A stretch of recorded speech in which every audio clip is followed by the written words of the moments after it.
भोलेनाथांनी सांगितलं, तू तुझ्या अंगावरच्या मळापासून पुत्राची निर्मिती कर।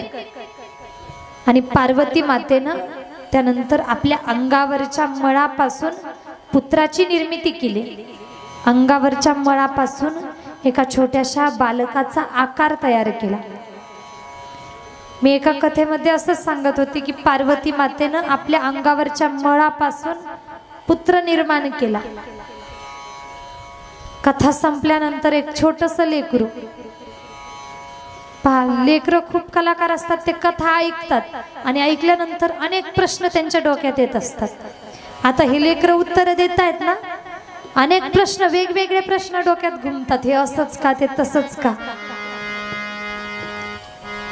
त्या लेकरानं कथा ऐकल्याच्या नंतर कथा संपल्यावर माझ्याकडे आला आणि मला म्हटलं, दीदी तुम्ही सांगितलं पार्वती मातेनं आपल्या अंगावरच्या मळापासून गणपती बाप्पा निर्माण केले, एक मुलगा निर्माण केला, मग पार्वती मातेनं किती दिवस अंघोळ केली नाही?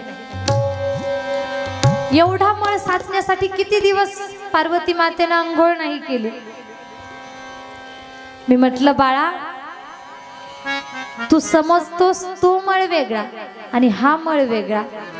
तुमच्यातल्याही अनेकांना वाटलं असेल अंगावरचा मळ म्हणजे अंघोळ नाही केली म्हणून साचलेला मळ, पण ऐका, अंगावरचा मळ नेमकं कोणता मळ? तुम्ही पंढरीच्या पांडुरंगाची महापूजा पाहिली आहे का कोणी?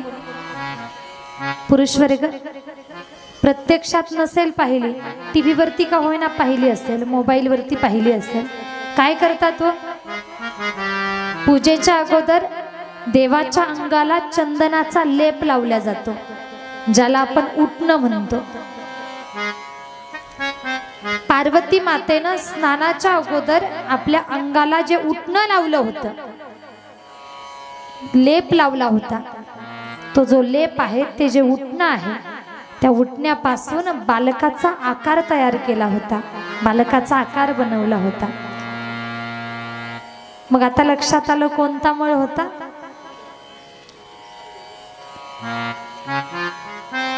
असा त्या मळाचा आकार बनवला आणि पार्वती मातेनं त्या आदि गणेशाचं आवाहन करून, मूळ गणपतीचं आवाहन करून त्या आकारामध्ये प्राण ओतला आणि एका छोट्याशा बालकाची निर्मिती झाली। एक छोटंसं बाळ निर्माण झालं, जन्माला आलं। पहा,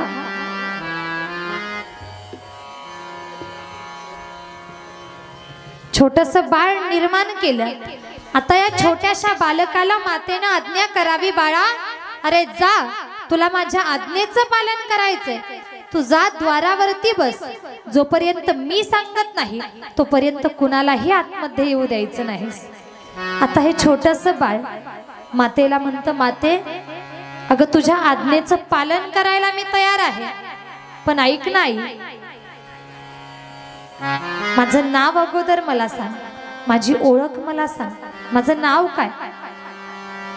पार्वती माता म्हणतायत, बाळा तू माझ्या विनयाचं रक्षण करशील म्हणून तुझं नाव विनायक, गणपती बाप्पांचं पहिलं नाव विनायक, त्या बाळाचं विनायक नाव ठेवलंय। आणि आता हा छोटासा विनायक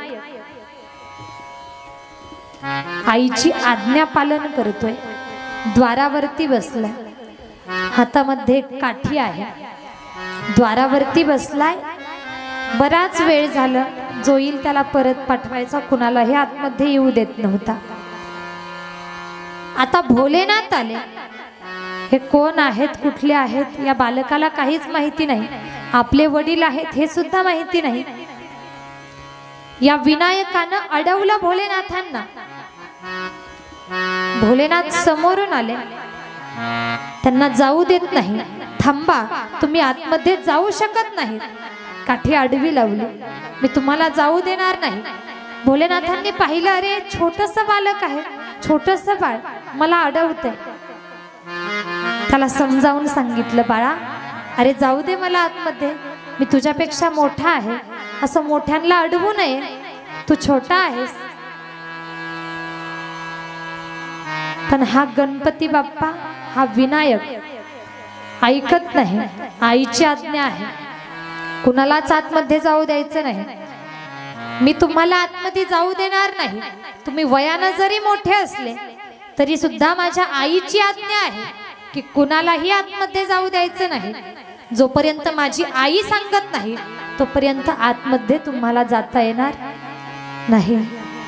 हे भोलेनाथ त्या बालकाला विचारतायत, अरे तुझं नाव काय? हा म्हटला विनायक. तू म्हणतोस तुझ्या आईची आज्ञा आहे, मग तुझ्या आईचं नाव काय आहे? या विनायकानं सांगितलं, माझ्या आईचं नाव पार्वती. पार्वती ही माझी आई आहे. भोलेनाथ म्हणतात, अरे तू पार्वतीचा पुत्र, म्हणजे माझा सुद्धा पुत्रच आहे. पार्वती तुझी आई आहे, मी तुझा पिता आहे. हा छोटासा विनायक म्हणतोय, ते काही मला माहिती नाही, ते काही मला सांगू नका. माझ्या आईनं आज्ञा केली आहे की कुणालाही आतमध्ये येऊ द्यायचं नाही. जोपर्यंत माझी आई सांगत नाही तोपर्यंत मी कुणालाच आतमध्ये जाऊ देणार नाही. राग आला आता भोलेनाथांना. अरे एवढासा बालक आहे पण मला अडवतोय, मी देवादिदेव महादेव आहे, तरी सुद्धा हा बालक मला अडवतोय. पुन्हा समजावून सांगितलं, अरे ऐक माझं, जाऊ दे मला, असं अडवू नकोस. ही माझी राहण्याची जागा आहे, मला जाऊ दे. पण तो बालक ऐकत नाही. उलट तो बालक म्हणायला लागला, तुम्हाला मी जाऊ देणार नाही, आणि तरीही तुम्हाला जायचंच असेल तर अगोदर माझ्यासोबत युद्ध करावं लागेल, मला पराजित करा. जोपर्यंत मी पराजित होत नाही, जोपर्यंत या द्वारावरती मी जिवंत उभा आहे, तोपर्यंत तुम्हाला आतमध्ये जाता येत नाही. मी तुम्हाला जाऊ देणार नाही. माझ्या आईची आज्ञा मी पालन करणार, मरेपर्यंत आईची आज्ञा पाळणार. मला पराजित केल्यानंतरच तुम्ही आतमध्ये जाऊ शकता, युद्ध करा माझ्यासोबत. भोलेनाथ विचार करतात, अरे पाहिलं तर हे छोटस लेकरू, त्यांनाही युद्धासाठी ललकारलं, युद्ध करा माझ्यासोबत, मी पराजित होईल, मी पराजित झाल्यानंतर तुम्हाला जाता येईल, अन्यथा जाता येणार नाही. मी इथं आहे, जिवंत आहे, तोपर्यंत मी तुम्हाला जाऊ देणार नाही. ते नंदी शिवगण आता शेवटी युद्धाला सुरुवात केली आहे. युद्धाला सुरुवात झाली, सगळेजण आपापसात लढायला लागले.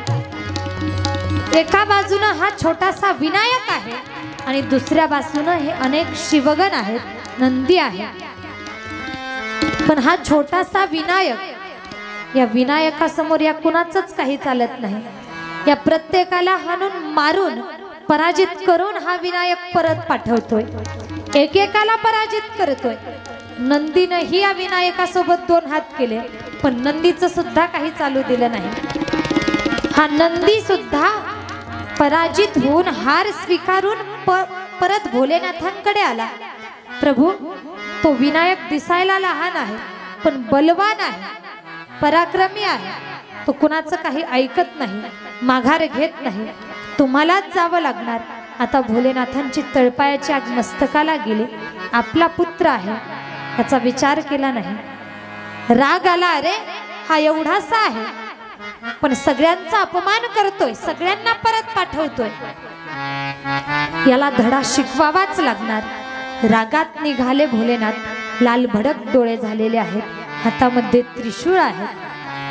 भोलेनाथांनी मोठी मोठी पावलं टाकत त्या गणपती समोर, विनायकासमोर यावं आणि आता त्या छोट्याशा विनायकासोबत भोलेनाथ लढायला लागले.